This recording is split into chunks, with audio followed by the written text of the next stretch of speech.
Hello. So this is just my morning studies.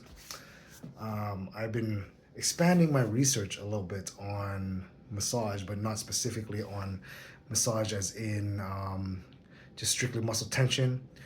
So I remember when I first started learning fitness, you get the basic things, you come across things like calories in, calories out, and you realize that it's not just calories in, calories out when you're doing fitness. It actually expands into a lot more depth. On the surface level, everything seems like calories in, calories out, but you realize there's a broad spectrum that goes beyond just calories in, calories out. So what does this have to do with massage? So the interesting thing, as I extend my studies, I realize there's the base concept of trigger points, muscle tension, as overuse, underuse, trauma. So that's the baseline concept of it. It's kind of like calories in, calories out for fitness, but you realize that it goes way beyond that. Okay, so I've been studying more about anatomy of pain and then rehab science here. Rehab science. I actually have two more books coming in, and I'm starting to realize that all this muscle tension and things like that also has an aspect of the nervous system. So not your muscles aren't holding on to this tension primarily about due to mechanical reasons. A lot of times it's nervous system um, dysfunctions. It's not actually even a dysfunction. It's actually your body protecting you from these range of motions and these situations that it finds that could be a threat. So it's not even a dysfunction. It's actually a basic mechanical. For instance, as an example, right? You're into martial arts and you want to do the splits. Uh, you're like, well, why isn't my body? You can put one leg up onto a counter, right? And you can also put the other leg onto a counter. So your body, why can't it do both at the same time, right? So it's because your body is trying to protect you from that range of motion, right? So it's not like it's not a bad thing. It's a good thing, but when you're a martial artist, it's a bad thing, right? So your body does these things that we are like, well, why is it doing it? We don't understand, but it's actually a protective mechanism, right? So a lot of times it's our ability to relax. So a lot of times these muscle tension is based on stress.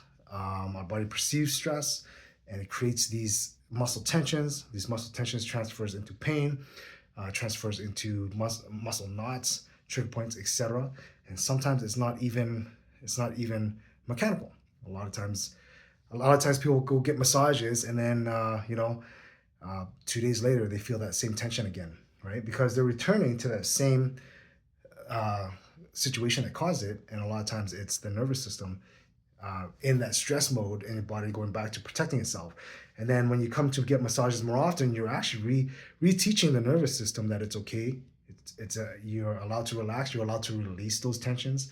So a lot of times we think, oh well, we're constantly running over these knots, and that's actually causing the knots to go away.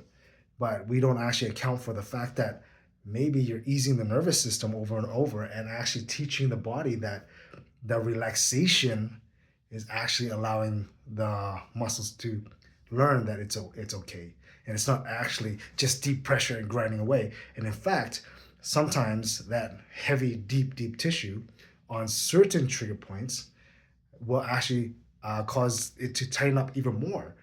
So sometimes you'll see like clients when they're like holding their breath and then clenching because it hurts so much. That's actually causing more stress, causing more tension on that muscle. So if you don't know what you're doing and you're just grinding away at things, you actually might be making the situation worse. So we have to always consider the nervous system as part of it. Trauma affects the nervous system. Overuse affects the nervous system. Underuse affects the nervous system because your muscles are stuck in a position, and movement from that position creates a nervous system signal that says, okay, we have to protect it from other movements, and we're not unsure this is the safest spot to be. So other movements might cause pain, right?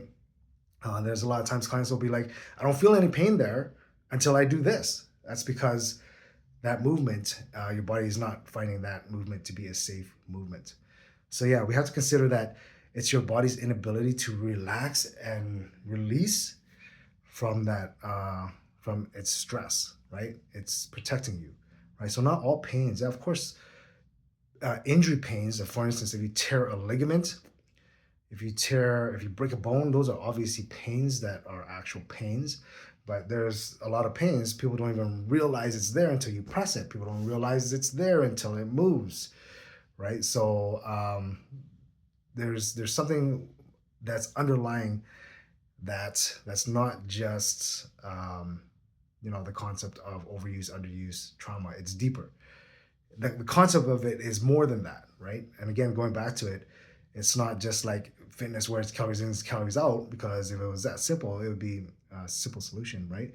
But to actually resolve that issue of calories in, calories out, let's say for fitness, you have to understand way beyond that spectrum. And I find that even for massage, to understand how to correct an issue of your body constantly being under stress in the sympathetic nervous system, and coming to a massage and having a massage therapist put you into a parasympathetic mode, which is your rest, digest, and restorative state for your body to be in, is the parasympathetic mode, right? Your body is going to be shutting down digestion, going to be shutting down a lot of things. Heart rate goes up when you're in the sympathetic mode. So your body, if it's always stressed, which most of us are, right? Everything's stressful to us, right? People driving on the road, people cutting us off, whatever is stressful to us. Like it's a threat. So, like we're always under a constant stress, and being in that stress, your body cannot go into a repair mode.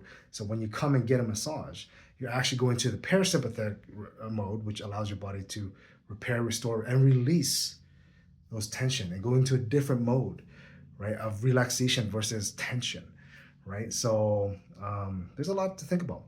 Anyways, I'm loving this expansion of my study, anatomy of pain. What's interesting is, some pains that should be obvious to some people are non-existent for other people.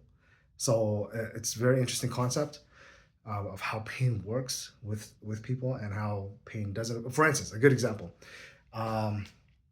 Some people love the pain of DOMS after you have a different perspective of it, right? You go to the gym and you feel sore, muscle aches, and you're like, oh, that feels good because it feels like, I had a workout. Some people can't stand that. They can't stand that pain, and they're like, well, I'm never going to go to the gym again because my body aches, right? Or whatever, right? So, so pain affects people differently, positively, negatively, right? There's so much to this, right? And how it actually affects you will determine if your body holds on to stress or releases stress. So there's a lot to this. I normally do 3 minutes. This is 8 minutes long. So anyways, we'll carry on. And I'm probably gonna be talking more about this in massage, in relation to massage, and learning to relaxing the body, staying in parasympathetic mode, repair, recovery, restorative mode. So we'll talk more about that. All right. See you later, guys.